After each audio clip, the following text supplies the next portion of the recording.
This is a testament that what a man can do, a woman can do better. Emeka, why do you always reason upside down?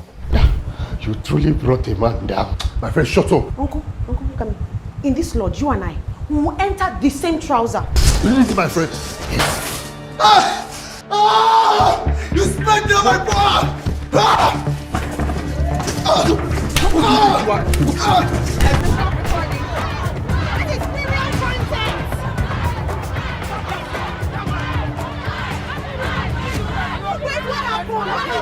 You threw down my phone and stop on me. Your phone? Are you serious? My father will help me. Femi is such a useless fellow. You cannot believe it. Mr. Freshbread, do you want to tell us why you beat up an innocent student? Get that camera out of my face. I understand this is all fun and vibes to you. But if you do anything to make my life unstable, I'll bring you down. I swear it! Femi! Your country is New York. Eka soma o. Eka son o. Ṣé ní àmàlà biyan? Ẹ wọlé. Femi. Ma. Padà customer lóhùn. Ẹ gbádùn oúnjẹ yín o. So what do you think that this dream means? I mean the dream or the vision, let's call it the revelation that Anita has at the end of the episode 3. What do you think it means? Just don't worry. It doesn't bite. Yes. Okay, so it is Corpers Lodge o'clock and I am so excited to be here. I'm so excited to talk about some expectations for the coming episodes with you. Where are you watching from? I am from Nigeria. Where are you watching from? Drop in the comment section below. I know that the last episode was so intense. Like, I knew that a fighting scene was coming, but I didn't know we are just going to be seeing a lot of bass like that. Okay, so I think I can say it now, not 100% because you know people can be funny, but I think I can say it like 80% that Femi's fiancé will leave him, like Anita is going to leave. The question is, as a woman, if you're Anita, are you not going to leave Femi? And as a man, if Anita is your best friend, Anita is your cousin, your sister, or your friend, you know, so even your neighbor, are you not going to advise Anita to leave Femi? Like, it is getting so complicated now. Like, if Anita should stay, I don't even know what I'm going to call her. And I have 2 reasons for saying this. If you watch the scene where she was in the car and she was talking to Femi on the phone, you know, when Femi was in class, she was already getting switched over. Like, she was already getting convinced that Femi did not flirt or did not do anything wrong or is a sound guy. But looking at the new video, you know, the fight and everything that went down at that school, I don't even see how it is going to work for Femi in this situation.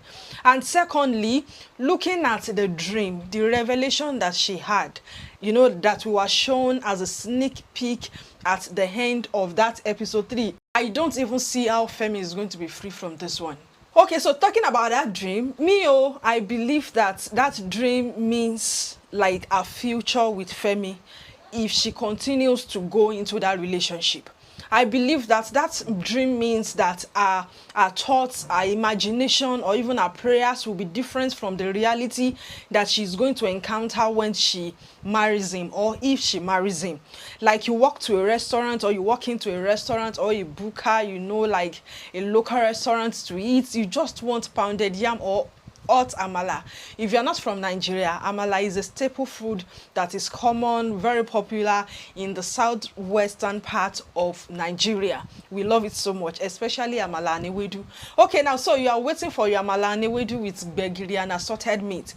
And then the person that was supposed to bring the food for you now presents to you crumbs of bread, dirty stuff. You know, so that means that a situation of what I ordered versus what I got. So maybe you ordered a spiritual, vibrant child of God, and now you are getting adulterer, a like fornicator, and a liar, a woman beater, violent man. So it is going to be so different, and for a person that is so hungry, now to be presented with that is going to be so disappointing. Like it is going to be painful on many levels. So I believe that is what the dream represents, that if you continue with this relationship, the disappointment you felt in that dream when you were so hungry and you were presented with nonsense food like crumbs, that is how you are going to feel disappointed if you marry this guy. So let me know if you agree with me. Let me know if you think that I am wrong. I really want to hear from you. Okay, so Femi beat up the son of a herbalist. Hey God, I don't even know what to say about this guy anymore, because you know, the boy was saying that, don't touch me, how dare you touch me, my father. It was mentioning father. You know, this is like a warning to people like teaching or even serving in strange lands, especially places that you are not familiar with. You don't know what is going on there. You don't know the people that are serving the principalities and powers there. And even if you say, maybe I can pray, I can everything, but is it not going to be wisdom for you to actually tread with caution, to deal with people with caution, instead of throwing all cautions to the wind and start getting angry anyhow? This is a very big lesson. You don't know who you are beating. You don't know who you are fighting. And now Femi did not only break the boy's phone, Femi practically beat that boy up. Although the boy too tried, like he actually beat Femi too, but Femi dealt with him. And now the father is going to come. Look at, you know, towards the end, I was just like, hey, this guy is actually in trouble. He has not been praying. He's away from God. And now he's so angry that he beat up the son of an herbalist. I know that his parents are going to stand up for him. They are going to stand in prayer for him. Now, I am expecting a battle. I'm expecting a war between light and darkness. Although we can say that Femi is a sinner, you know, he's a fornicator and everything. But remember that at a point in his life, he gave his life to Jesus. At the point in his life, he was serving God. So that means he's a part of God's fold. And God, you know, we are serving a God. We are serving Jesus, our master, that will leave the 99 to look for one. So in this situation, I believe Femi is going to be the one that is going to go after. And God is going to go after him hard. So God is not going to allow the darkness to win him completely, but it is going to be a tug of war for him on two levels. One, physically is going to be in deep trouble. He didn't just fight, but Amanda recorded the fight. You know, it was like a prophecy, like you can take a man down, you know, like Amanda, you take a man down or something like that, you know, that they said at the beginning, because Amanda is actually taking him down. And I don't know how he's going to escape this one. Amanda is taking him down big time. You know, recording that is big trouble for him, because it is a trending video now. It is everywhere, and NYSC body will not take it easy with him. He is facing either extension or even a reputation of a service year with that thing that he did. Like beating a minor, beating a student is a very severe crime. That is even if they don't sue him to court or something. And spiritually now, he's also in trouble, because that boy is going to come after him. I remember that in one of the past episodes, I think one of the other 2 episodes that we've done, I mentioned that I was seeing Daniel coming to that place and restoring Femi back to Christ. And I believe that that is going to happen now, like we are seeing the green lights now. Now that they are going to be roommates, I believe that Daniel is going to be able to influence him with his own light. He's going to be able to bring him back to Christ. But I actually feel for Daniel, because at this point he has his work cut out for him, because Femi is trouble. Like at this stage, he is very bitter, he's very angry, and he's even violent. So we don't even know what he's going to do now. But I believe that Daniel is going to be able to influence him, and Daniel is going to be able to bring him back to Christ. So I didn't see Bimpe, that is Daniel's girlfriend or fiancée, whatever she is. I didn't see her, and I was so disappointed, because I was looking forward to see her reaction to hearing that Daniel left the city to go to Kogi State. And He even left without saying a goodbye. Like, he didn't even tell her that I am going, you know. He just packed his bag in a hurry and he ran away. Hey God, I don't even want to imagine what she's going to say or do, but I am looking forward to it. I hope that I am going to be allowed to see that. I really want to see her reaction. Okay, so that is that about some of the expectations. Let me know your own expectations in the comment section below. Okay, so to the reviews and the lessons. I think that Mr. Fresh Bread does not understand the concept of live video. Like, when something is live, it is not like you are recording and you are putting it there. Like, it is live. A lot of people are watching, and if your video is very interesting, you can have thousands of people streaming at the same time. So even if you delete the message, or you delete the video rather, it is useless, because in fact, as a live stream is going on, some people are already recording it, some people are already getting it, so it is useless to actually delete. And I think the first time he did not get that concept, he thought that maybe Amanda just put it up. He didn't know that it was the one that walked into a live stream. And the second one, now look at the way, like, you are live, they're not just recording you, everybody is watching you. And you see what Amanda did there. Ah, that woman, she's a snake. She's so dangerous. Like, Amanda is really taking a man down, because she intentionally, you know, she could have actually codedly do the live stream so that people will not see her. But she didn't do it codedly. She intentionally triggered Femi. Like, you know, when somebody wants to trigger you and bring out the beast in you so that you will react. And then they'll be able to say, everybody, see, I told you he's a crazy person. Please, please, stop. Do you know I smashed my phone as well? This is the second phone he's smashing in less than 24 hours. Stop! He is a violent person. That is exactly what she did. I commend her that she was fearless, she was bold, but she was so intentional about bringing the camera to Femi and saying all those things so that Femi would react, and he reacted. I don't know how any woman will now see that reaction and you still want to marry the person. Because very dangerous. And I am more convinced now more than ever that God is actually after Femi's case. He's actually after his heart. Like, God wants to win him over. Because the first one that happened, the embarrassment and everything, do you notice, like I said before, that Anita was already buying it. Anita was already trusting him again, was already falling for the sweet mouth. But by the time this one now happens, there is no turning back. You know, I believe that if Femi had cried to God for mercy after that one, if he had repented, maybe this one would not have happened. Or even if something like this will happen, it will not have been this bad. But he did not. He was still lying, he was still pushing, and God actually wants to have mercy on him. Like, God actually wanted to have mercy on him. If it is in real life, I would say that the angels in charge of his case, they are working overtime to bring circumstances together that even though he may be hurt, but he may be saved. Even though his reputation may crash, but his soul is going to be saved, his purpose is going to be saved, and is going to be used for whatever it is that God has called him for. You know what Amanda said about Clara got me thinking, like got me reflecting. Honestly, amongst everybody in this lodge, you are different.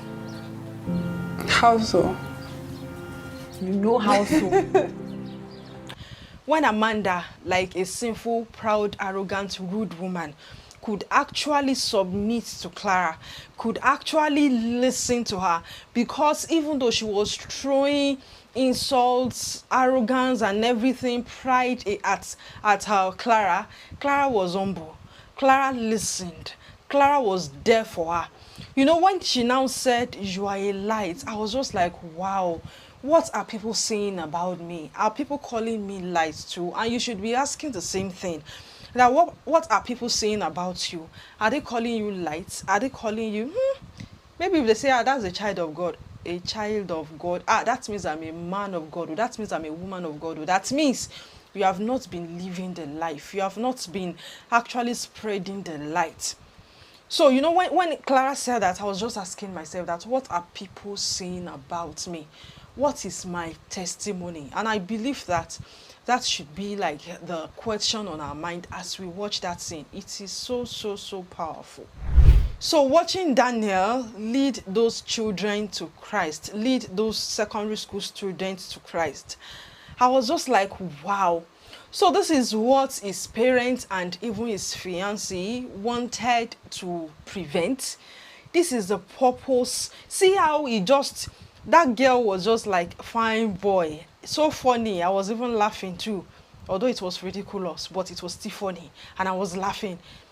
And he just took that and he used it to minister to them with conviction and authority. So that is the type of life that they wanted him to miss. And the question for you and I is, what price are we going to pay? Or are we ready to pay to fulfill our purpose? Or are we ready to fight any obstacle? Are we ready to resist even our loved ones to make sure that we fight for our purpose? You know, fighting is not about being arrogant, being rude, being proudful and everything. It's not about physical fight. But are we ready to pray? Are we ready to be humble? Are we ready to be meek? Are we ready to display godly virtue and win them over to our side? And for some people that will still resist, are we ready to let go? Like Bingpe. You know, Bingpe could have actually hindered Daniel if Daniel was too emotional and was too mushy, you know, in love. But he was actually ready to sacrifice that relationship. So what are you ready to sacrifice for the purpose of God in your life? Emeka, you know, the way this series is going, I don't think there is any episode that I will not talk about Emeka, because Emeka is so funny. You know, he's like one of those friends that you will have and you just want to break their head for fun. Like, you are frustrating me. But as funny as the lines Emeka delivered were, can you see that it actually brought out some faults in the life of Femi? Especially when Femi was talking about the love of his life. And Emeka was like, which one? Is it this one? Is it Safinwa? Is it that one? Even when he mentioned Anita, I was still like, you know. And then it's not bringing the question, why will any man have somebody, like you have a woman that you love so much, or even a woman in some cases, you have somebody that you love so much, the love of your life, and you are still going up and down. You are still going up and down with different women. Now, you know, we are Christians, we are born again, but some of us will say, but me, I'm actually not fornicating. I know you are not sleeping with them. You may not be like Femi that you are sleeping with them. But what is your own excuse? Femi backslided. But what's your excuse? You are still born again. Holy Spirit is in you. But you have somebody that you are with. But you are in a talking stage with like 5 other women. Only you. In the church, you are friendly, like you are leading other sisters on. You are leading other brothers on. Even though you know in your heart that you don't need them. You know, you are just like Femi here. And if you're not careful, God is going to expose you. God is going to do anything to make sure that you come back home, so that you will not fall into the trap of the enemies, like Femi fell. Okay, so I can say that the series is getting hotter, We are yet to see Di Baba. I want to see Di Baba. Like I said last week, we should be looking forward to a wedding. Like it's going to be, should I call it royal wedding? It's going to be like a wedding. So we are going to see wedding on this one. And when Abattoir comes, we are still going to be seeing wedding. So I don't want to talk about Abattoir now, so that I will not start thinking about it too much, or I will not start expecting it, because I just want to calm down and enjoy this one. Okay, so thank you so much for watching this video. Don't forget that Jesus loves you so much. He loves you forever. That truth is very important. Don't forget. Till I come your way again, this is God's Own TV. Stay safe and take care of yourself. Bye.